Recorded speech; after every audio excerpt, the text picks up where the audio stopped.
Kenyan tea factories are set to undergo a major modernization plan as the country seeks to improve production and double revenues from tea exports. Agriculture Cabinet Secretary Mutahi Kagwe says the 7 billion shillings project involves machinery upgrades, quality control, revenue optimization, and doubling of smallholder farmer earnings. Despite global shocks and internal conflicts in Kenyan tea markets, farmers earned 219 billion shillings in 2025.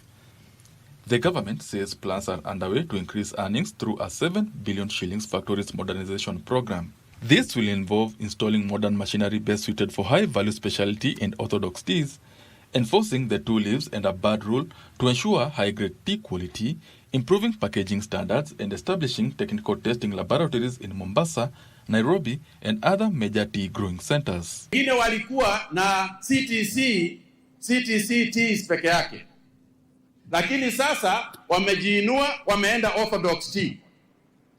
Wengine walikuwa wanafanya tu kuuza bila value adding.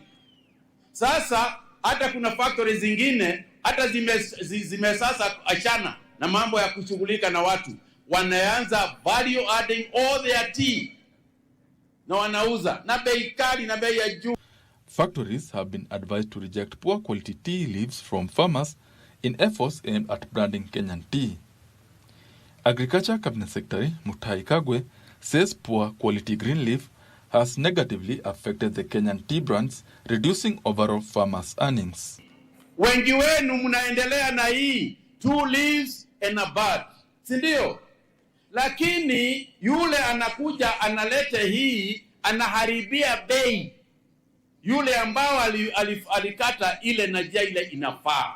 Kagwe says specialty and quality tea will open up new markets for Kenyan farmers to mitigate against shocks in traditional markets. Ukienda Amerika wanakunywa Fanta, ukija Kenya wanakunywa Fanta. Walijuaje iko Fanta? Ni kwa sababu kuna watu walishughulika na mambo ya kuuza hiyo jina ya Fanta, na ni lazima sisi kama Wakenya ni lazima tuanze kuuza nchi ya Kenya majani ya Kenya, Kenya tea. CS Kagwe was speaking at the Kapsara Tea Factory during the presentation of a 44.6 million shilling state grant to support factories' modernization and value addition plan. Benson Rioba reporting for Easy Friday.